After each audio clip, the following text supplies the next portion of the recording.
Hi.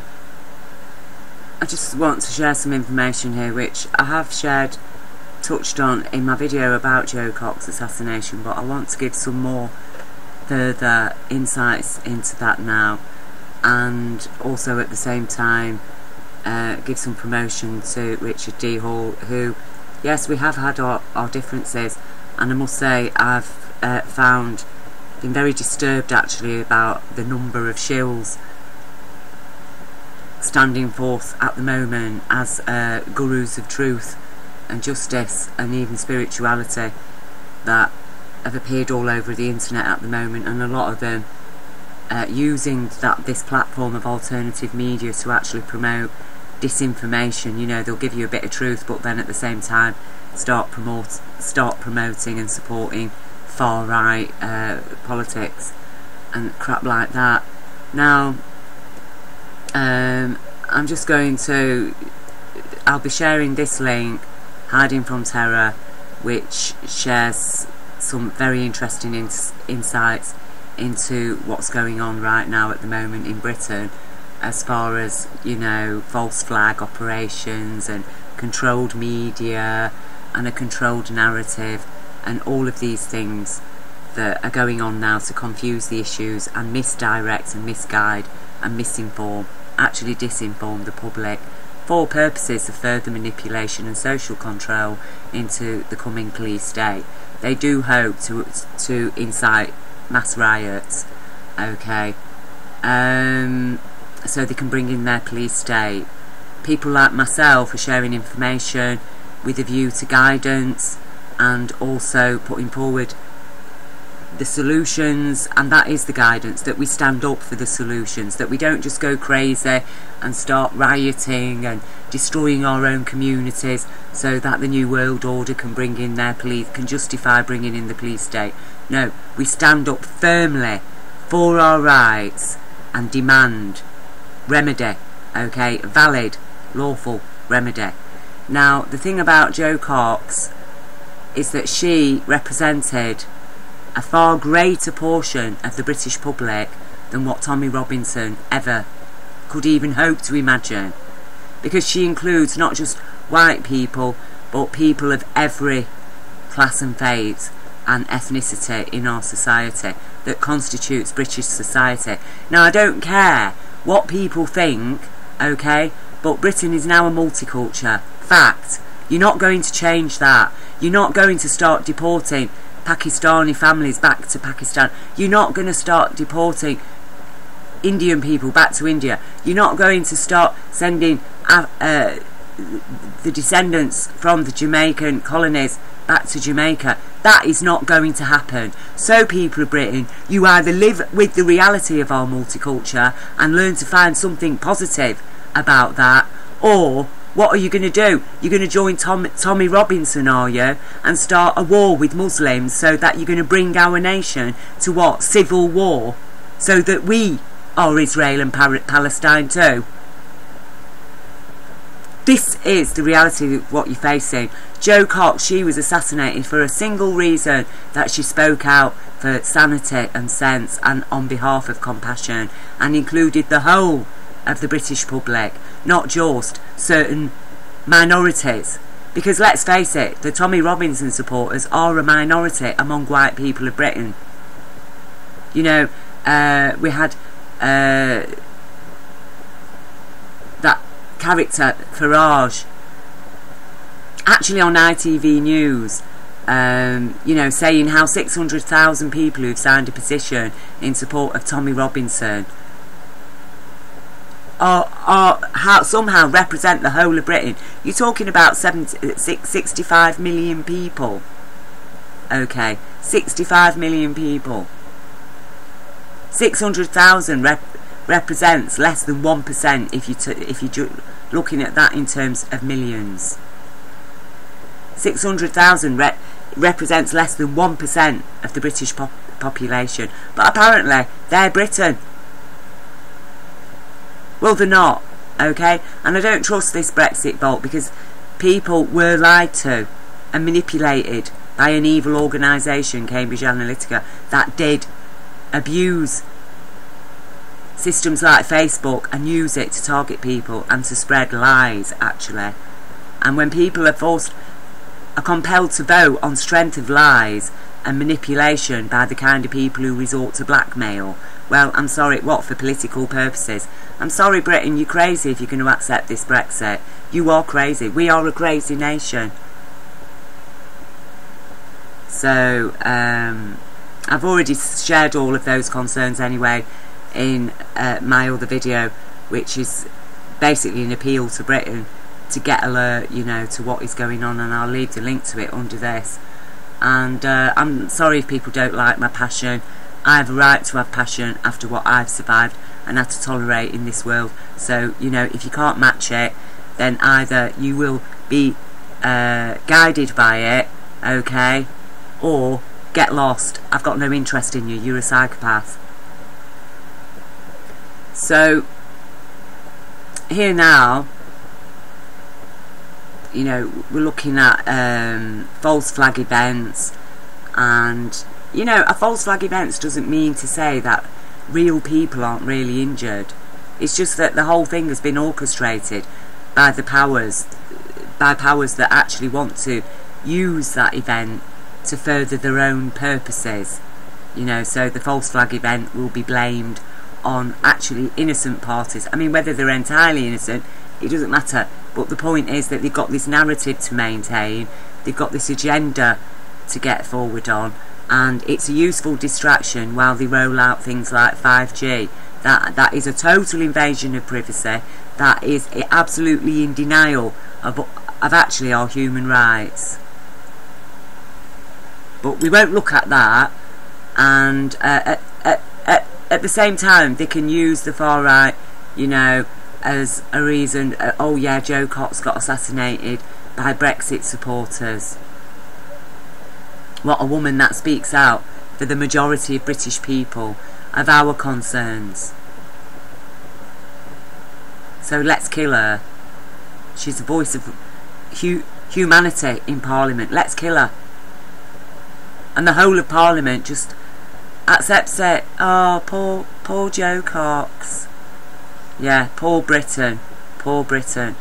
So, yeah, despite my discrepancies with Richard D. Hall over the years about certain issues, at the same time, credit where credit's due. I do value a lot of his work, which is good, really good investigations, thorough reporting. You know, his Didcot investigation, very interesting. The work that he's done about Madeleine McCann, what he's been doing about what he's done about Joe Cox. What can you say except thank you to him, British people, for sharing information about one of our politicians, one of the few in Parliament that actually do speak out for our true humanity. So, and there were another couple of issues that I wanted to share that I put on my Facebook recently, and I'll just read you the post out really because it's self-explanatory. So, you know, I'll go down here and just share you a few things as and when they come up. This is Nigel Farage, you know, and I think the point that I've made it is important. Could UK mainstream media sink much lower? First an interview for Tommy Robinson on Newsnight, and here is the illustrious Mr Farage supporting him too via ITV News. In a nation of 65 million people, 600,000 Tommy Robinson petition supporters represents a fraction of less than 1%. Mr Farage emphasised with their fear of Muslims. He explains, it tells us that people are getting quite scared. They're getting scared of what's happening in many of their communities. They're getting scared about division and their lives being fundamentally changed by bad government policy, state-sponsored multiculturalism. It really is time British people started perceiving certain characters presently paraded as credible in light of their true colours equals notice they have no colour but monochrome. Tommy Robinson stands with Zionists who casually kill natives of the lands they have stolen, equals total hypocrisy, and clearly Mr Farage is not far behind him on that front, though maybe not as openly so. Farage is a guy who enjoys watching foxes get chased and ripped apart by dogs. He is the same guy who stood queuing at the German embassy to get his German by marriage citizenship the day after Brexit. He's a complete hypocrite and a sadist. Now, what kind of consciousness would be giving a public platform to the likes of Farage and Robinson? Obviously, the kind of consciousness that has profited very nicely for itself of hatred and persecution of Muslims. Yes, the inappropriately named Zionists, true Zionists, a Rastafarian. They will not be satisfied until USA and UK are like Israel and Palestine too. Life under continual terror threat equals continual repression against anyone speaking on behalf of compassion. Divide and rule is their game, and they feed off paranoid fear and the blind hate arising from it. They focus on a scapegoat in order to let loose a monster. Equals more power to themselves. Equals less power to humanity. The jig is up, the game is over. The Zionists could have done amazing things in Palestine, Israel, on behalf of Yahweh. They could have shown the world what the peoples of the Holy Land can create when Yahweh's people have returned home. Everything men like Hitler sought to destroy and denigrate and deny in Judaism: warmth, care, compassion, a love for just law and righteousness, humour, kindness, mercy. Instead of 60+ years lamentations, the Palestinians, people of every faith, would have sang thanks and praises to God for the very day Zionists had entered their lands. It is difficult to understand what kind of God condones the horror and hate Zionist Israel both creates and expresses. Surely it is not a God but a devil. My hope is on the true Jews, who outnumber the alleged Zionists 100 to 1. Yahweh is patiently awaiting their return to true love. Yahweh, whose name includes honey, darling and beloved. Could we be loved? Could we finally give love a chance? Probably not, Mr Farage. Love don't accept torturing defenceless animals for fun. Only the fake Zionists will permit freedom for that. Absolutely true.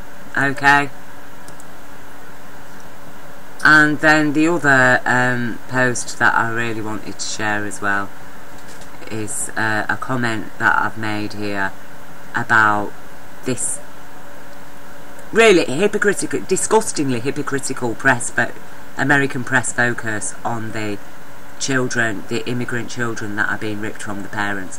Yes, absolutely abominable. But equally abominable is the hypocrisy that the media have displayed in focusing on that, and actually all the sentiments that they have expressed as a result.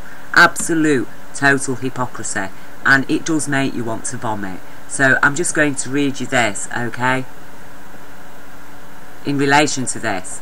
Despicable policy, and still, did MSNBC ever record the sounds of American children crying as they get evicted from their homes, or as their parents lose their jobs, or being told the family is too poor to get adequate health treatment for mummy or daddy? I had to turn the interview off at the point she said, "This is not what America wants to be." Really? Getting poor and homeless in America regularly means waving goodbye to your children to child protection agencies, who get paid hundreds per week from public funds to care for a child whose own parents have been made too poor, and who, therefore, are deemed a risk. The reality is, a truly compassionate society strives to do its best to keep families together, as well as protect children from damaging, incapable or abusive parents. Why should children lose their parents when they lose their home? What kind of nation makes children homeless? I am certainly no fan of Trump, but my dislike of him does not leave me blind. The dual standards are evident and equally despicable. And this is from Angelisa Riveros, okay, who'd left a comment on this site, which was a question: can CPS take my kids just because I'm homeless? Basically, the answer is yes. And as Angelisa confirms here, I live in Mississippi. I had my children removed in October of 2016 because we were in process of being evicted from our apartment. We had just gotten the 3-day notice to pay rent, the day before we went to the emergency custody hearing. despite the fact that even if we were evicted, we still had other places to go, so we wouldn't actually be homeless. The judge sided with the CPS. They've been custody ever since. That was the only reason they removed the children. We had food, running water, power, beds and clothing for them. The house was clean, and my kids went to school every day. My oldest was a straight A student. We ended up not getting evicted and still live in the same apartment we did when they were removed. Every court date there's some other ridiculous demand that they want me to do. Every court date there's something else barring me from getting my kids back. This has been going on for over a year now. My next court date is in a month. CPS has done nothing they promised they were going to do, and instead it has fallen on me, with no help from the state. My lawyer is worthless, and I'm honestly about to fire her. So, you know, this is what I mean about the narratives that the mainstream media, no matter what narrative they are promoting, there's always an agenda behind it. So in this case, the agenda is to impeach Trump because, you know, he's such an offence to a lot of the intelligentsia of America, who do actually like to believe that they are being governed by sane people. Well, you know, Donald Trump just totally puts that out in a basket, innit? You know, the White House is being governed by the mob. It is a mob. It's a mob of criminals. There's no other way about it. America has voted a known sex offender into power, a self-confessed sex offender, and with serious allegations of child abuse against him which have never been investigated, which according to EU child protection directives mean he is still a suspect. So, you know, that's the situation. How is it possible to convince yourself of the lie? How is it possible to stay part of the facade when there's such great big holes in it? And that's what they don't like about Trump, is he exposes the holes of their society and the hypocrisy. And so they want him out. And oh, suddenly there's an extravaganza of emotion and concern about these poor children separated from the parents. Well, what about American children from hard-working American families who are suddenly, you know, mummy or daddy loses their job? Oh, suddenly that's it, eviction. Oh, suddenly the state's there to take your children. You get your home, perhaps you're not evicted, you manage to save the day. Oh no, you can't have your children back.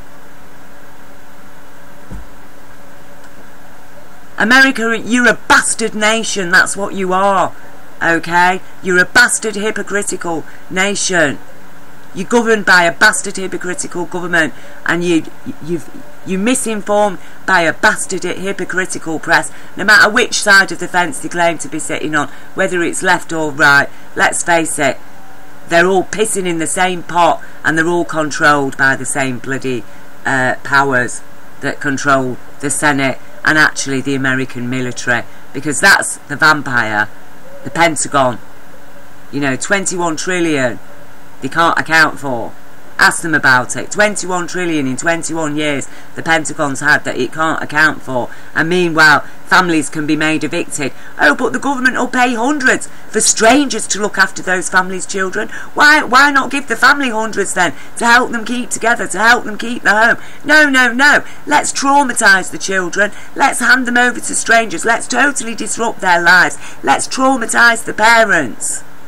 You fucking bastards. Fuck off with your fucking crocodile tears, you priests and stuff that I've seen paraded about on MSNBC. How dare you sit there? Oh, fuck off, you fucking bastards.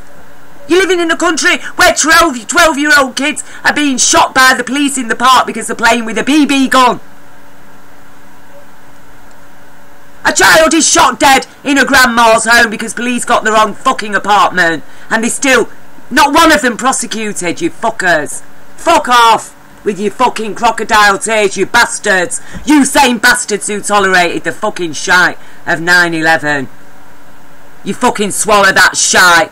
Oh, the laws of physics took a day off. Yes, that's what they're saying. That is what they're saying. The laws of physics took a day off in New York on 9/11.